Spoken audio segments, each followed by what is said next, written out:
My name is Emily, and I'm about to tell you how 3 empty chairs at my wedding exposed a betrayal that ran deeper than I ever imagined.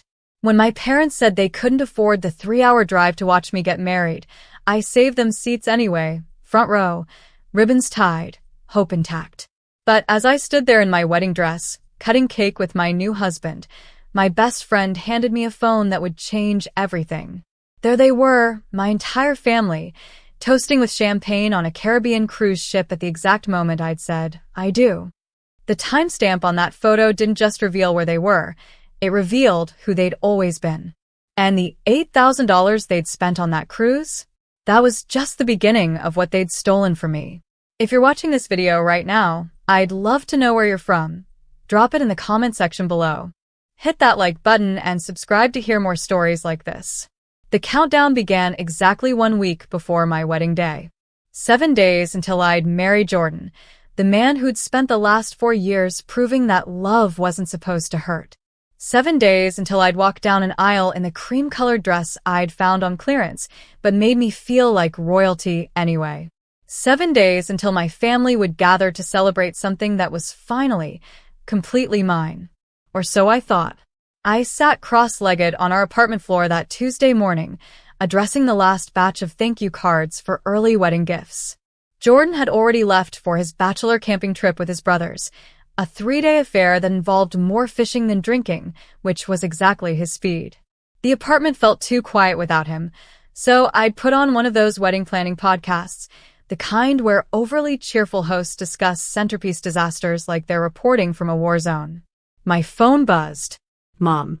I smiled, swiping to answer. She'd been distant lately, but wedding planning does that to families, right? Makes everyone a little crazy, a little overwhelmed. I'd been telling myself that for months. Hi, Mom. I was just thinking about you. Did you get the itinerary I sent? The ceremony starts at 4, but I'd love if you could come by the bridal suite around noon for Emily, honey. Her voice had that particular weight to it, the one she used when she was about to disappoint me. I'd heard it when she missed my college graduation because Rachel had a dance recital. When she couldn't make it to my promotion dinner because Dad's bowling league had playoffs. We need to talk about Saturday. My hand stilled on the thank you card I was writing. The podcast host was laughing about something, a cake that collapsed, but it sounded tinny and far away. What about Saturday? There was a pause. I could hear her breathing, could picture her in the kitchen of my childhood home, probably wiping down counters that were already clean. That's what she did when she was nervous. We're not going to be able to make it, sweetheart. The words didn't compute at first. They hung in the air like a math equation I couldn't solve. Not able to make it. To my wedding. My wedding. I don't understand. It's just the money, Emily. You know how things have been. The car needed new tires last month, and the property taxes just came due, and with gas prices what they are, driving 3 hours each way, it's just not feasible right now. Feasible. She said it like we were discussing a business transaction, not my wedding day. Mom, I offered to help with gas money. Jordan's parents have that extra room at their hotel if you need somewhere to stay. We could. It's not just that.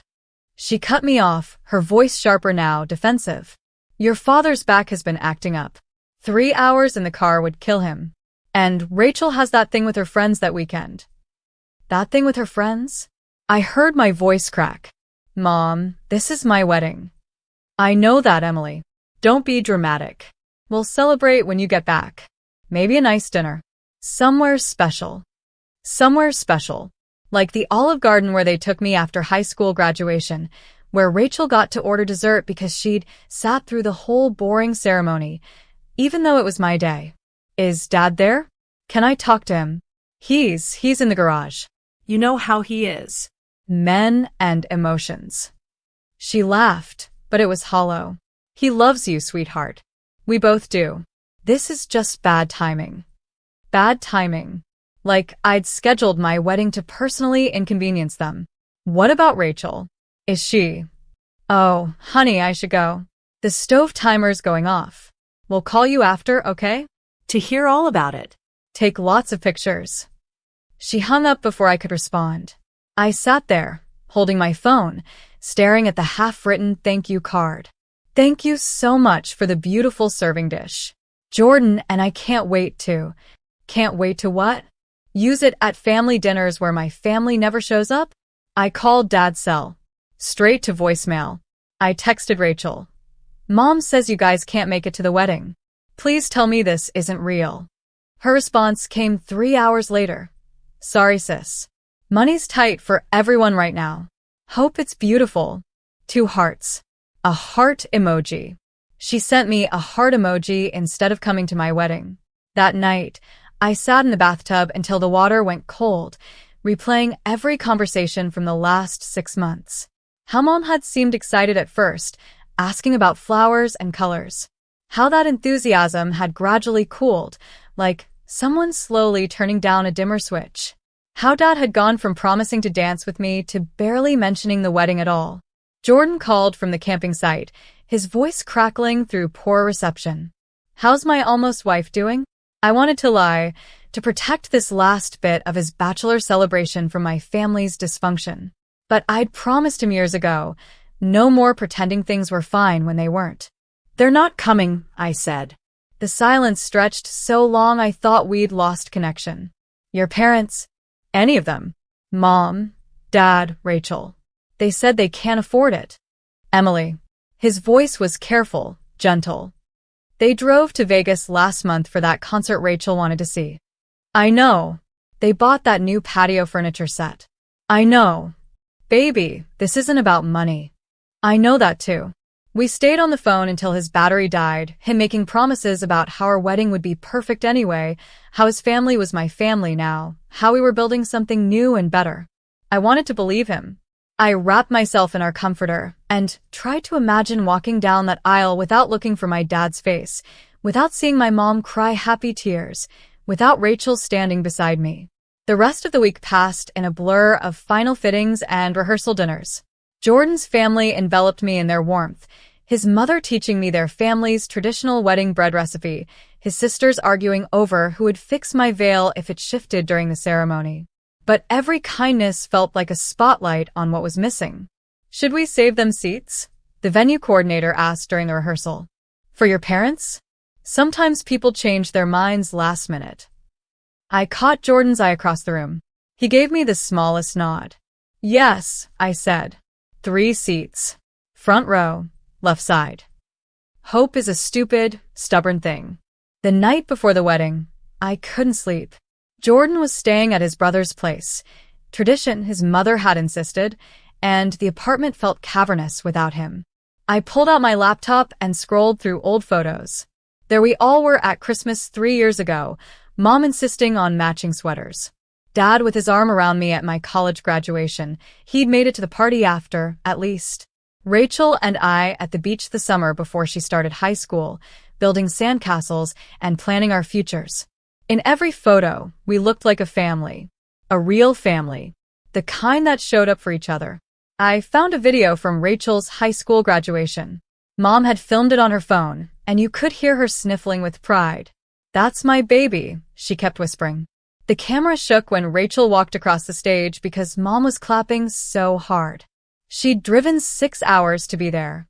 Rachel's graduation had been at a college campus 3 towns over because her school was being renovated. 6 hours. But 3 hours to my wedding was impossible. I called Mom once more at midnight. Maybe it was the darkness or the lateness of the hour that made me brave. Emily, is everything okay?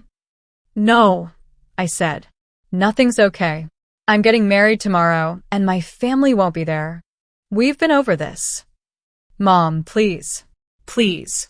I will never ask you for anything else. I'll pay for everything. Gas, hotel, food. I'll never bring it up again. Just please be there. The silence stretched out. I could hear Dad snoring in the background, the tick of their grandfather clock. The one that would go to Rachel someday, just like everything else that mattered. We can't, Emily. I'm sorry. Try to understand. I'm trying, I whispered. I've been trying my whole life. She hung up first. The morning of my wedding dawned bright and clear, one of those perfect October days where the air feels like apple cider and promises. Lily, my maid of honor, showed up at 7 with coffee and bagels, followed by Jordan's sisters with champagne and orange juice. "Today's about joy," Lily said firmly, catching my eyes in the mirror as she pinned my hair. "Nothing else. Just joy." I nodded, blinking back tears before they could fall. The makeup artist would be here soon. We laughed and danced and toasted with mimosas. I slipped into my dress, and Jordan's mother fastened my grandmother's pearls around my neck. The one family heirloom I had, passed down from my father's mother directly to me because she'd known, somehow, that I'd need something that was just mine. At 3:45, we lined up outside the chapel doors. Jordan's Uncle Tom offered me his arm. He was a good man, sturdy and kind, with laugh lines that suggested a life well lived. But he wasn't my dad. "You're radiant," Tom said. "Jordan's a lucky man." "Thank you," I managed. The music swelled. The doors opened. 200 faces turned to look at me, and my eyes went immediately to the front left row. 3 empty chairs, ribbons tied to their backs, placed cards with names that felt like wounds. Mom, Dad, Rachel. But then I saw Jordan, and the world narrowed to just him. He was crying already, not even trying to hide it, his hand over his heart like he was physically trying to hold it in his chest. His brother whispered something, probably teasing him, but Jordan never looked away from me. Each step down that aisle was a choice. A choice to move forward instead of looking back. A choice to run towards something instead of away from everything. Tom squeezed my arm as we reached the altar, kissing my cheek before placing my hand in Jordan's. "You came," Jordan whispered, "just for me. Where else would I be?" The ceremony was everything we'd planned, and nothing like I'd imagined. Jordan's vows made everyone cry. Mine made everyone laugh, then cry again. When the officiant said, "You may kiss the bride," Jordan dipped me like we were in an old movie, and everyone cheered so loud it echoed off the chapel rafters. We were married. Despite everything, we were married. The reception was in full swing, toasts and dancing, and Jordan's dad teaching everyone some Estonian folk dance from his childhood, when Lily pulled me aside during the cake cutting. She said, her voice strange. "Don't look now, but..." "What?" She handed me Jordan's phone. "Your mom's been tagged in something. I thought you should see it before anyone else mentions it." My hands were still sticky with wedding cake frosting when I saw it. The photo was posted 2 hours ago, while I was saying I do, and there they were. All of them. Mom, Dad, Rachel, my aunts and uncles, my cousins, everyone who'd said they couldn't afford to come to my wedding. They were on the deck of a cruise ship, tropical drinks in hand, wearing matching Franklin Family Reunion 2024 t-shirts. The caption, posted by my Aunt Janet. "Best family vacation ever. So blessed to have everyone together. Ship's sun water wave. Everyone. Everyone except me." The phone slipped from my hand. Lily caught it, her face pale. "Emily, I'm so sorry. I shouldn't have shown you." "No." My voice sounded strange, detached. "No, I needed to see." Jordan appeared at my elbow, his face flushed from dancing with his grandmother. "Hey, beautiful, they're about to." He stopped, seeing our faces. "What's wrong?" Lily wordlessly handed him the phone. I watched his expression change, watched the joy drain from his face like water from a broken cup. "Are you fucking kidding me?" "Jordan." "No." "No, Emily. This is..." He scrolled through the photos, his jaw tightening with each swipe. "This one's from yesterday. They're at the port. Your dad's wearing a Hawaiian shirt that still has the price tag on it. Yesterday. They were at a port yesterday, probably in Florida, at least an 8-hour drive from home. They'd had to book this weeks ago. Months ago. When I was sending them save the dates. When I was begging them to be here." "I need a minute," I said. I locked myself in the bridal suite, still hearing the music and laughter from the reception below. My wedding was happening without me, just like that cruise was happening without me. The perfect metaphor for my entire life. I sat on the floor, not caring about my dress, and went through every tagged photo with the dedication of a detective at a crime scene. There was Rachel, posing in a white sundress on what they called formal night. The dress looked new, expensive. How much had that cost? More than gas money, certainly. There was Dad, playing shuffleboard with my Uncle Pete, the same uncle who'd sent a card saying he was too under the weather to travel. There was Mom, at what looked like a champagne breakfast, raising a glass with my Aunt Susan. The timestamp showed it was posted at exactly 4 p.m., the exact moment I was walking down the aisle. But the worst photo was buried in the comments. My cousin Trevor had posted it, probably drunk, the whole family in the ship's ballroom, dressed in white, raising their glasses while my dad gave some kind of speech. The caption, "Uncle Rob's toast to family. The ones who matter most always find a way to be together." Glad we skipped the drama for this. Skipped the drama. My wedding was the drama. I zoomed in on the photo, looking at their faces. They were all laughing. Happy. Not a single person looking guilty or sad, or like they wished they were somewhere else. Like they wished they were with me. A knock at the door. Ink. Jordan's voice. "Can I come in?" I unlocked it, and he slipped inside, bringing me a glass of water and a piece of our wedding cake. "Thought you should eat something." "I can't." He sat beside me on the floor, pulling me against him. "I want to drive to that port and throw every single one of them overboard. It's international waters. You'd probably get away with it. Don't tempt me." He kissed my temple. "What do you need?" "I need to understand why I wasn't enough. Why I'm never enough." "Hey." He turned my face to his. "You're more than enough. You're everything. They're the ones who aren't enough. They're the ones who are broken."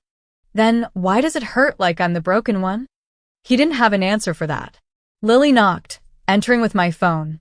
"Your mom's calling." She must have seen that people saw the posts. I stared at the screen, watching her name flash. Then I declined the call. Ink. No. She doesn't get to explain this away. Not this time. My phone immediately started buzzing with texts. "Mom, it's not what it looks like. Mom, we booked this before we knew your wedding date. Mom, Rachel really needed this after her breakup. Mom, you know we love you. Mom, why aren't you answering? Mom, this is exactly why we didn't tell you. We knew you'd be dramatic." I turned off my phone. "Come on," Lily said, pulling me to my feet. "You have a room full of people who actually showed up for you. Let's go celebrate that." We went back to the reception. I danced with Jordan's father, who whispered, "You're the daughter I always wanted," in my ear. I laughed at the best man speech. I threw my bouquet. Jordan's cousin caught it. I smiled for photos. But inside, I was cataloging every lie, every excuse, every time they'd chosen someone or something else over me. The birthday party they'd missed because Rachel had a sleepover to go to. The scholarship ceremony they'd skipped because it was raining. The holiday dinners where I'd cook for hours only to eat alone because something came up. Always something. During our first dance, Jordan held me close and whispered, "We're going to build something better. A family that shows up." What if I don't know how? What if I'm broken like them? You're not. Know how I know? Because you're here, hurting like hell, and you're still being kind to everyone. You haven't made a scene. You haven't ruined anything for anyone else. You're not them, Emily. You'll never be them. Later, after we'd cut the cake and done all the traditional things, I found myself outside on the venue's balcony with Jordan's mom, Patricia. "Jordan told me," she said simply, "about your family." I nodded, not trusting my voice. "My mother missed my wedding too," she said. Said she had the flu. Found out later she went to Atlantic City with her boyfriend instead. How did you forgive her? Patricia was quiet for a long moment. I didn't. I just decided to live well despite her. Had beautiful children, built a loving home, created the family I'd wished for. The best revenge isn't actually revenge, Emily. It's joy. Joy they can't touch or ruin or take credit for. They posted photos during my ceremony, during the exact moment. I know, sweetheart. And someday, when they're old and wondering why their daughter doesn't visit, why their grandchildren don't know them, they'll remember those photos. They'll remember choosing a cruise over your wedding. And they'll have to live with that. What if they don't care? Then you'll have wasted less time figuring that out. We went back inside for the last dance. The DJ played At Last by Etta James, and Jordan held me like I was made of spun gold. The 3 empty chairs sat there still, ribbons perfect, place cards unmarred. Physical proof that I'd saved space for people who couldn't be bothered to show up. As we swayed, I saw Jordan's sister taking photos, carefully framing out those empty chairs, protecting me even in the documentation. That's what family does, I realized. They protect you from hurt, not cause it. The reception ended with sparklers and cheers. Everyone lined up to wish us well as we ran to the waiting car. In the back seat, finally alone, I turned my phone back on. 47 missed calls. 112 texts. The cruise photos had made their way through my extended network. People were figuring it out, putting pieces together. But there was one message that stopped me cold. From someone I didn't recognize, a friend of Mom's named Deborah. Emily, I'm so sorry about what they did.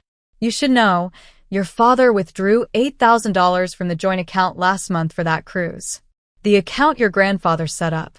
That wasn't his money to take. I read Deborah's message 3 times before the words actually penetrated. The joint account. Grandfather's account. $8,000. Jordan. My voice came out strangled. He was rubbing my back, trying to help me calm down from the emotional tsunami of the last few hours. What is it? I handed him my phone. Watched his eyes scan the message. Watched his expression shift from confusion to understanding to rage. That account. That's the one with your name on it? From when you were 18? I nodded. When I turned 18, my grandfather had taken me to the bank, added me to an account he'd set up. For your education, he'd said. Or emergencies. This is yours, Emily. Just yours. But Dad was the primary account holder, something about taxes and being a minor when it was first established. I'd never touched it, had honestly forgotten it existed after Grandpa died 2 years ago. I'd assumed it was empty or closed. We need to call someone, Jordan said. This is theft. It's Saturday night. Our wedding night. I don't care if it's Christmas morning. He was already pulling out his phone. My friend Megan from law school, she handles this kind of thing. Jordan, we can't call a lawyer on our wedding night. Watch me. 20 minutes later, we were in our hotel suite. Not exactly the wedding night I'd imagined, with Jordan on speaker with Megan while I pulled up bank websites on his laptop. First things first, Megan said, her voice all business despite the hour. Emily, can you access the account online? I don't know. I never have before. Try. Use your social and see if you can reset the password. My hands shook as I typed. The account existed. My name was on it. Secondary holder, but still there. I reset the password, logged in, and immediately wished I hadn't. The transaction history was like reading a map of my family's betrayal. Starting balance 3 years ago, $47,000. Grandpa had been saving for me my entire life. Current balance, $2,341. Oh my God, I breathed. Withdrawals scrolled down the page like a grocery list of deception. $8,000 last month for vacation expenses. $5,000 6 months ago, the same week Rachel got her car. $3,500 last year when Mom redecorated the living room. Transaction after transaction, all authorized by Dad, draining away what Grandpa had left for me. Emily, Megan's voice cut through my spiral. This is fraud. Your name is on the account. You never authorized these withdrawals. We can file charges. Against my father? Against someone who stole from you. The relationship doesn't change the crime. Jordan was pacing now, his suit jacket discarded, bow tie hanging loose. There's more. Megan, if this was meant for Emily, if her grandfather specifically set it aside for her, wouldn't there be documentation? Possibly. Emily, do you have any of your grandfather's papers? A will? Anything? I thought of the box under our bed, the one Grandma had given me after Grandpa's funeral. For when you need him, she'd said. I'd never opened it. We do, but not here. It's at home. First thing Monday morning, I need you to file a police report. Then we freeze the account, document everything, and send a formal notice of dispute to your father. Emily, I know this is your family, but they're not, I said quietly. Family doesn't do this. After we hung up, Jordan and I sat in silence on the hotel bed, still in our wedding clothes, staring at the laptop screen. The most recent transaction was yesterday morning. $67 for ship Wi-Fi package. They'd used my inheritance to pay for internet so they could post photos during my wedding. I want to do it, I said. File the report. Send the notice. All of it. Are you sure? There's no going back from this. There's no going back anyway. I gestured at my phone, which hadn't stopped buzzing. Look at this. The cruise photos had gone viral in our small town. People were commenting, sharing, expressing shock. My high school English teacher wrote, "I can't believe they missed your wedding for this." Jordan's aunt posted, "Some people don't deserve the families they have." But the family was fighting back. Rachel posted, "People don't know the whole story. Emily has always been dramatic. We needed this vacation for our mental health." Mental health. My sister was using therapy speak to justify abandoning me. Mom tried damage control. We planned this cruise a year ago. Emily scheduled her wedding knowing we had plans. That was a lie so bold it took my breath away. I'd sent save the dates 8 months ago. She'd helped me pick the date. "I'm done," I said to Jordan. "I'm done pretending they love me. Done making excuses. Done being the understanding one." "Good," he said fiercely. "It's about time." I picked up my phone and typed out a Facebook post. Jordan read over my shoulder. "Thank you to everyone who celebrated with us today.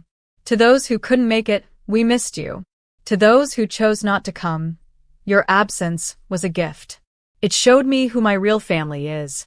P.S. If you're wondering about the empty chairs in the photos, check the cruise tags from today. Sometimes people show you exactly who they are. Believe them." "You sure?" Jordan asked. I hit post. Then I called Megan back. "How soon can you send that notice?" "I can draft it tonight. Send it first thing in the morning." "Do it." The phone rang immediately. Mom. I declined. Dad. Declined. Rachel. Declined. Unknown number, probably one of them on someone else's phone. Declined. Jordan gently took my phone, powered it off. "Tomorrow. We'll deal with it all tomorrow." But tomorrow came faster than expected. At 3 a.m., someone knocked on our hotel room door. Hotel security stood there with a man I didn't recognize. "Mrs. Peters? This was left for you at the front desk." The gentleman said it was urgent. An envelope. My name in Dad's handwriting. I waited until security left to open it. Inside, a single sheet of paper. Dad's careful script. "Emily, stop this now before you ruin everything. You don't understand what you're doing. That money is complicated. Your grandfather's estate is complicated. If you pursue this, you'll destroy more than just our relationship. You'll destroy his legacy. We need to talk. In person. No lawyers." "Dad." I laughed. Actually laughed. Now he wants to talk. Now it's urgent. Jordan read the letter, his jaw tight. "His legacy? He stole your legacy." My phone, even powered off, seemed to pulse with unspent energy. I knew when I turned it on, there would be an avalanche. Messages, calls, accusations, guilt trips, manipulation. "Let them panic," Jordan said, pulling me back to bed. "Let them wonder what you're going to do. Let them feel what it's like to be left out, to not know what's happening, to be powerless." But I couldn't sleep. I kept thinking about that account, about Grandpa carefully depositing money over 23 years. Birthday money, Christmas money, probably his Social Security checks toward the end. All for me. All stolen. At 7 a.m., I turned on my phone. 183 missed calls. 294 texts.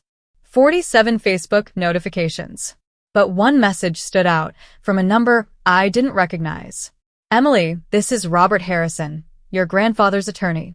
I've been alerted to some concerning activity regarding your grandfather's estate. Please call me immediately.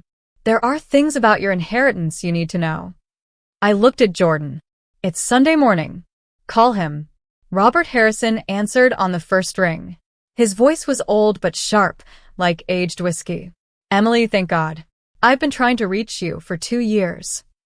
2 years? since Grandpa died. Your parents told me you weren't interested in dealing with the estate, that you were too busy with school, then work, then wedding planning. Another lie.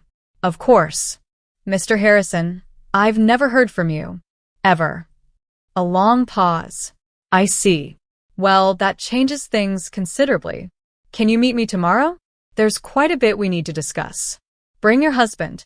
You'll want a witness for this. Is it about the account? The one my dad's been draining? Oh, my dear girl.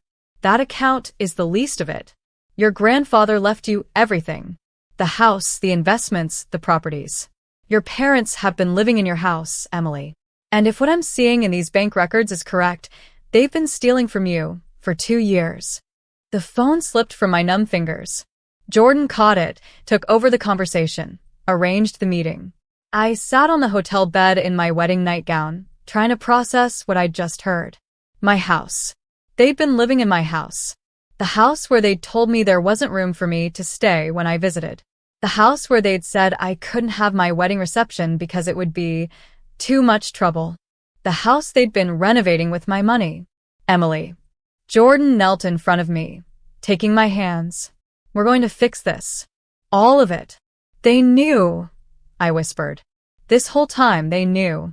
Every time they said they couldn't afford something, couldn't help me, couldn't be there, they were spending my money. Living in my house.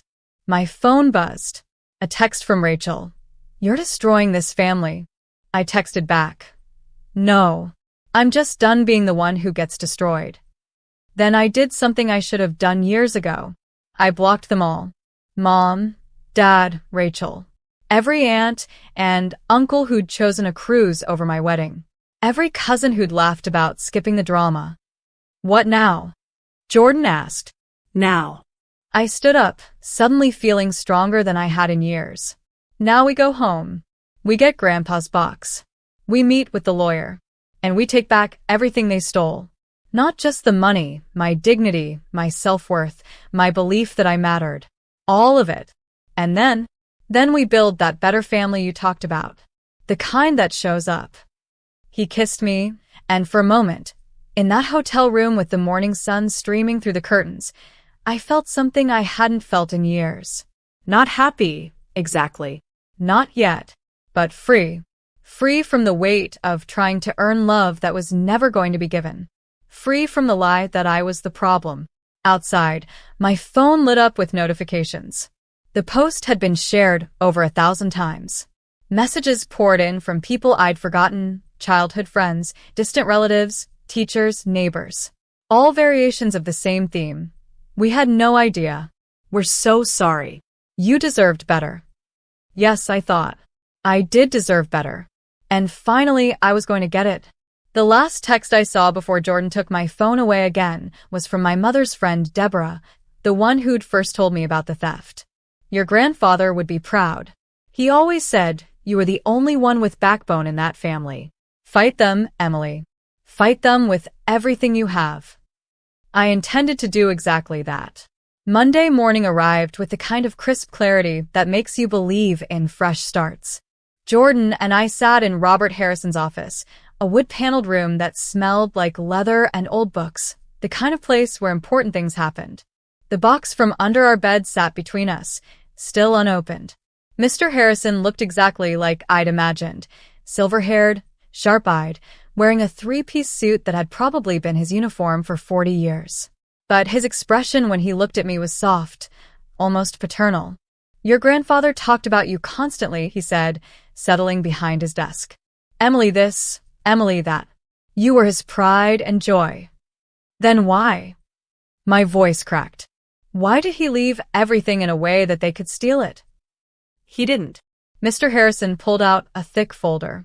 Your grandfather was many things, but naive wasn't one of them. He knew exactly what your parents were capable of. He spread documents across the desk like dealing cards. Trust papers, bank statements, property deeds. Your grandfather created an ironclad trust.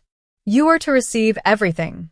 The house, the investment accounts, the rental properties, on your 25th birthday or on your wedding day, whichever came first. Your father was named as temporary executor only to manage things until then. But I'm 26. I've been 26 for 8 months. Yes. And your father was legally required to transfer everything to you last February. He didn't. Jordan leaned forward. That's fraud. That's multiple felonies, Mr. Harrison corrected. Your father has been collecting rent from 3 properties, about $4,500 a month. That should have been going to you. He's been living in a house that legally belongs to you.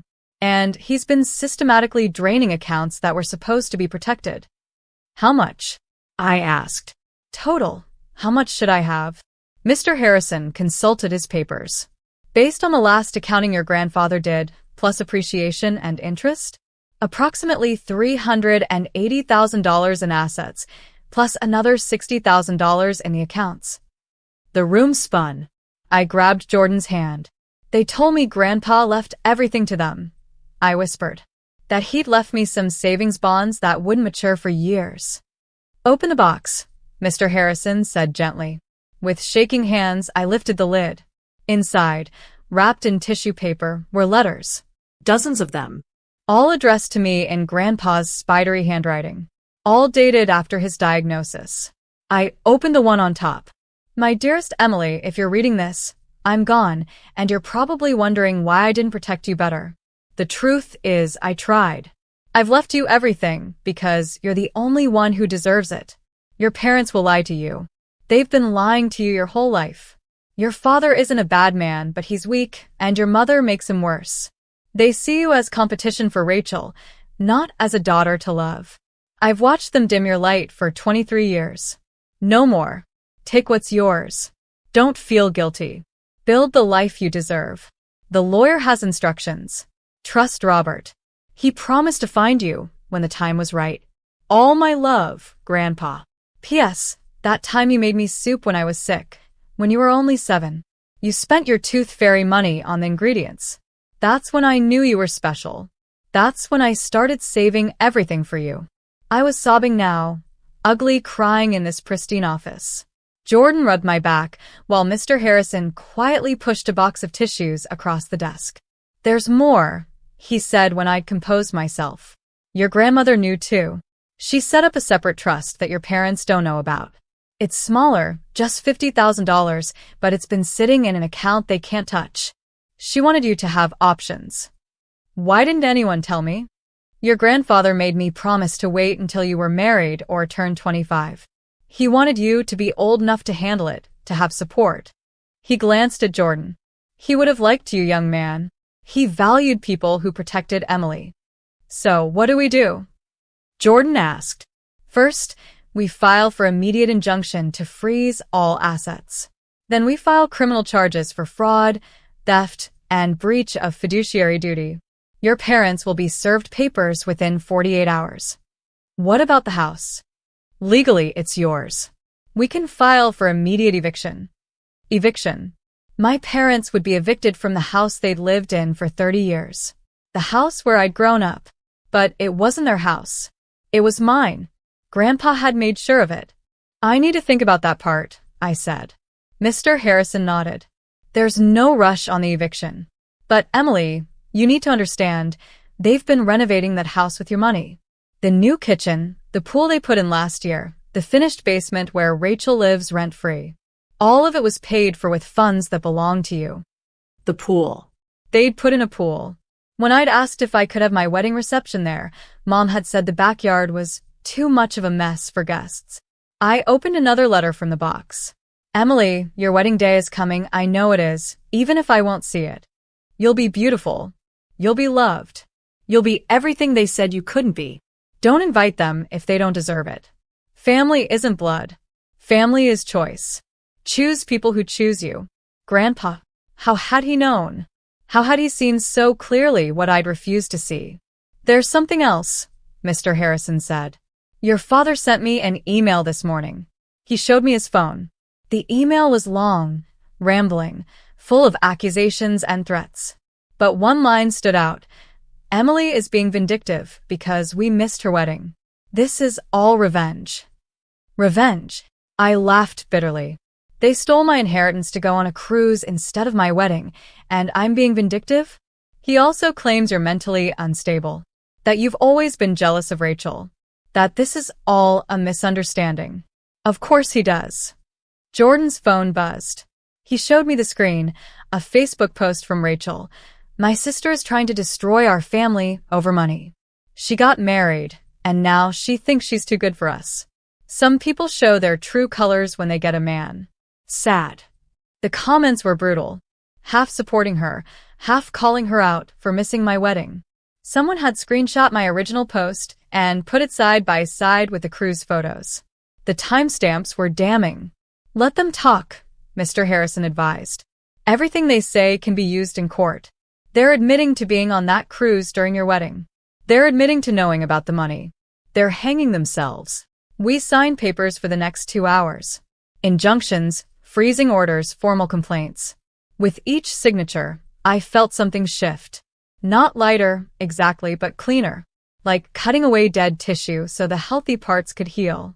As we were leaving, Mr. Harrison handed me one more envelope. Your grandfather left specific instructions for this to be given to you after your wedding. I opened it in the car. Emily, by now you know the truth. You know what they took from you.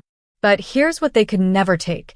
Your kindness, your strength, your ability to love despite being unloved.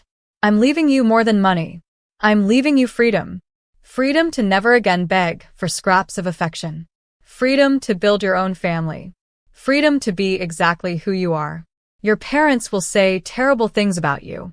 Let them. Your truth is stronger than their lies. Be happy, my dear one. Be so happy it burns them. Grandpa. The papers were served on a Wednesday. I knew because Mom called Jordan's mother 47 times in 3 hours, begging her to make me see reason. Patricia, God bless her, told Mom that I was being perfectly reasonable and hung up. By Thursday, the entire town knew. Not because I said anything, but because Dad went to their church prayer group and asked everyone to pray for their troubled daughter who'd chosen money over family. Someone recorded it. Someone else posted it.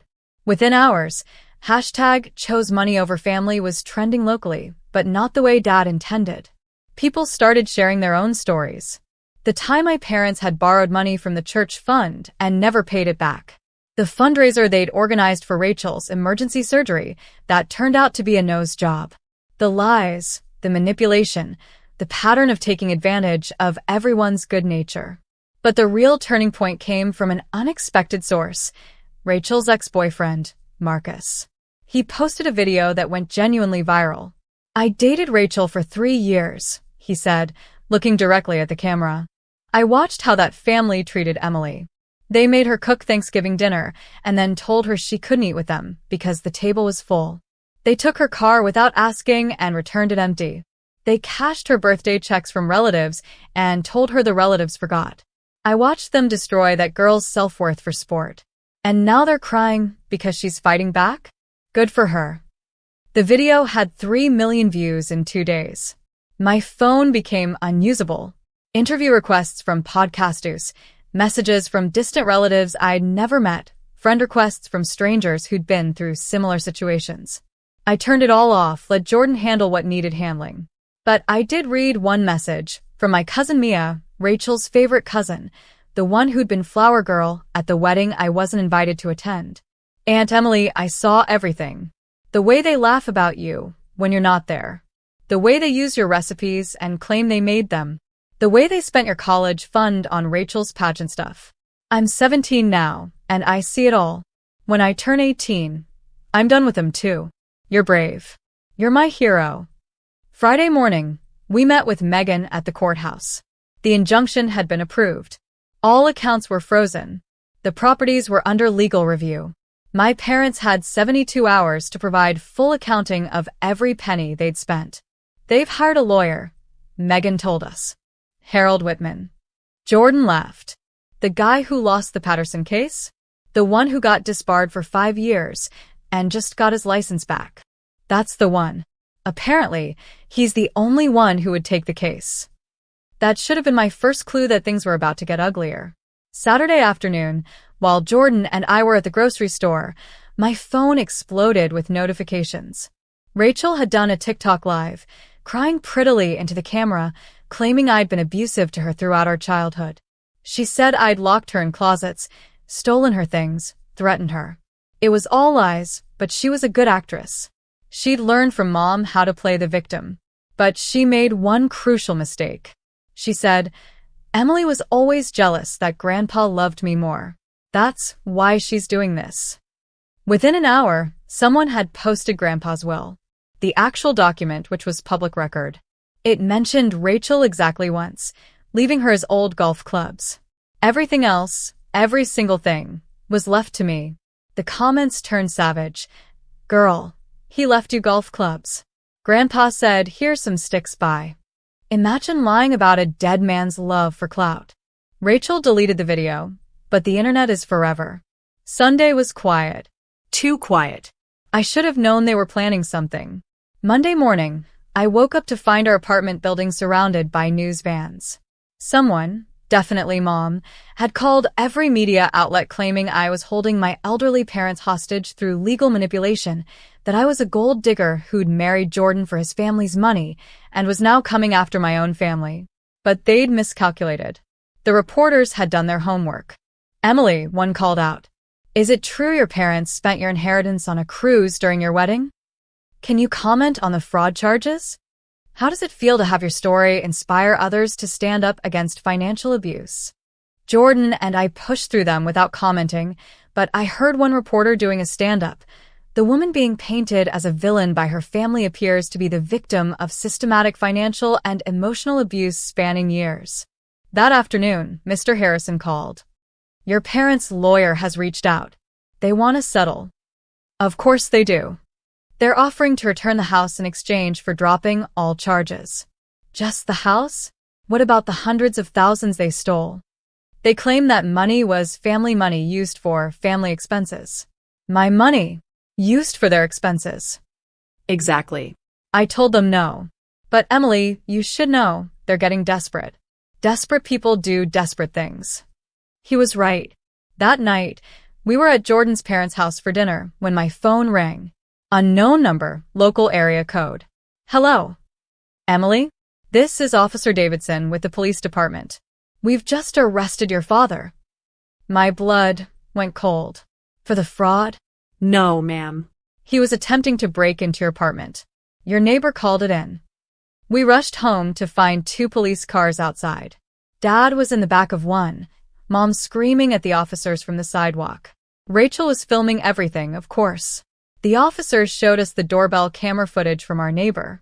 Dad, clearly drunk, trying to pick our lock with a credit card like some kind of amateur burglar.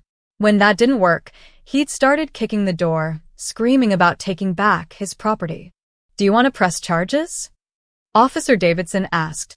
I looked at Dad through the police car window. He wasn't looking at me. He was texting on his phone, probably trying to spin this too. Yes, I said. I do. Mom rushed at me then, and for a second, I thought she might hit me. Jordan stepped between us. How could you? She shrieked. Your own father. We raised you.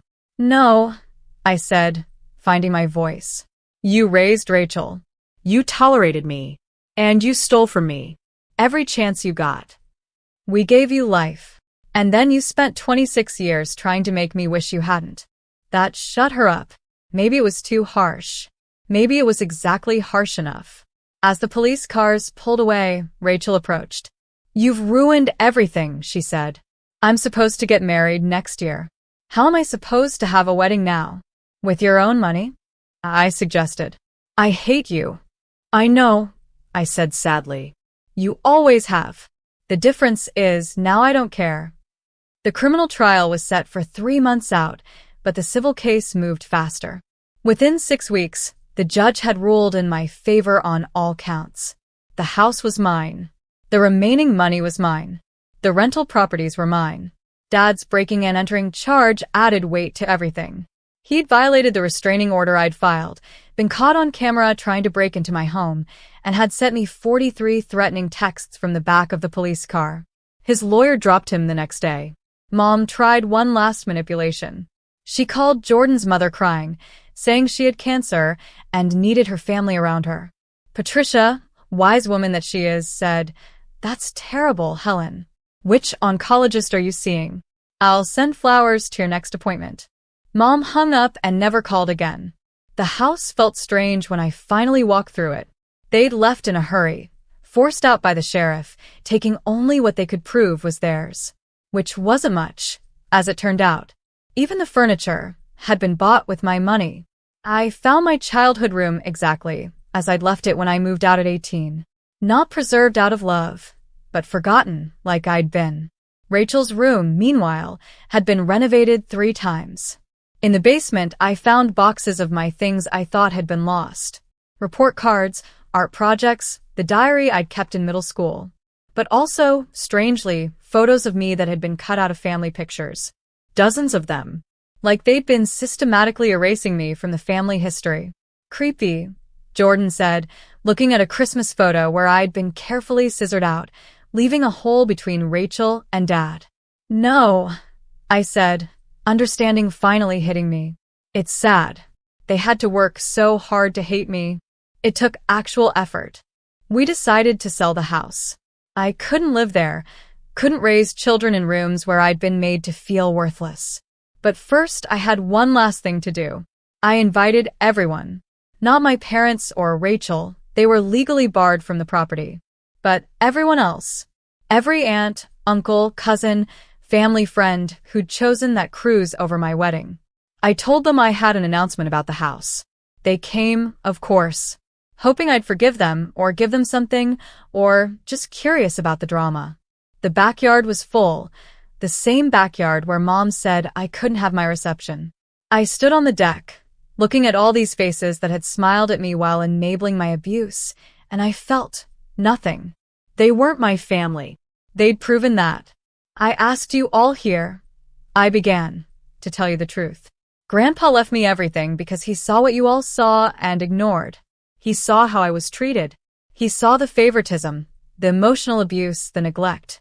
And he tried to fix it the only way he could, by making sure I'd have resources to escape. Aunt Janet tried to interrupt. Emily, we didn't know. You were on the cruise, I said flatly. You posted pictures during my wedding ceremony. You knew. Silence. I'm selling this house. The money will go into a trust for my future children. They'll never know any of you. They'll never feel less than because of you. They'll never wonder why Grandma loves their cousin more. They'll never be told they're too sensitive when they point out unfairness. You can't cut us all off, Uncle Pete said. We're family. No, I said. You're relatives. Family shows up. Family doesn't steal. Family doesn't lie. Family doesn't choose a cruise over a wedding. I pulled out a stack of papers. These are cease and desist orders. If any of you contact me, Jordan, or our future children, we'll pursue harassment charges. This is goodbye. Some cried. Some yelled. Some just left. But Mia, my 17-year-old cousin, stayed behind. When I'm 18, can I call you? She asked. I hugged her. Always. The house sold in 2 weeks. Cash offer, above asking. The new family had 3 kids and a dog. They were loud and happy and exactly what that house needed. The trial came and went. Dad got 18 months probation and had to pay restitution. Mom got community service. Rachel wasn't charged, but she'd become infamous online. The video of her claiming Grandpa loved her more had been memed to death. She'd had to delete all her social media and, last I heard, was working at a call center 2 towns over. On our first anniversary, Jordan surprised me with a trip to the courthouse.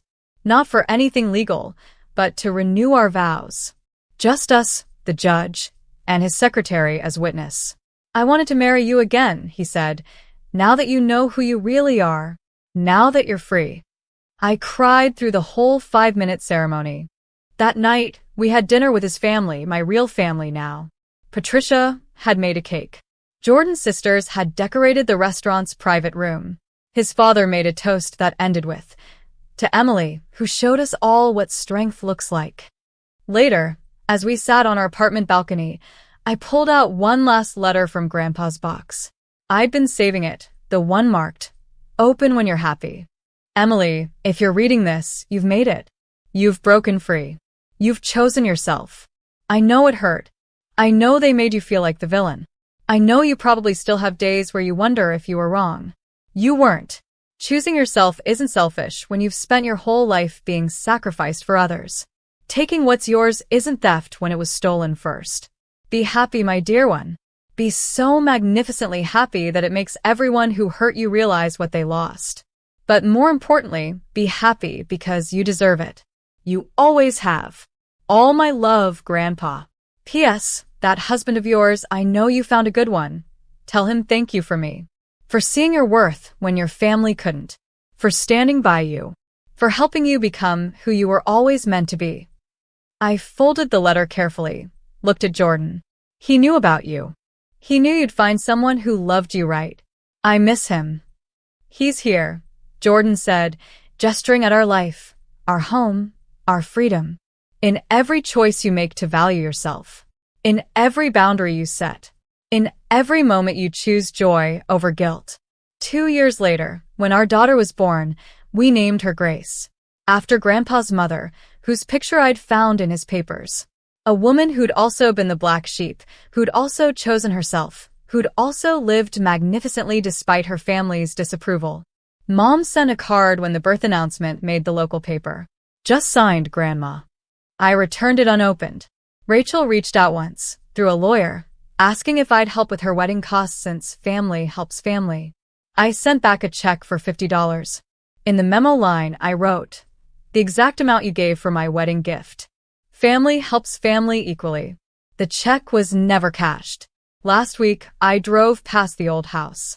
The new family had painted it yellow, added a swing set, planted a garden. Kids' bikes were scattered on the lawn I'd once mowed while Rachel sunbathed. It looked like a home now. Not a house where someone was tolerated, but a home where everyone was loved. That's what Grandpa gave me, in the end. Not just money or property, but the chance to build a home like that. A family like that. A life where showing up isn't exceptional, it's expected. My phone buzzed. Jordan, texting from work. Dinner at Mom's tonight? She made that soup you love. I smiled, texting back. Wouldn't miss it. Because that's what family does. They show up. And now, finally, so do I.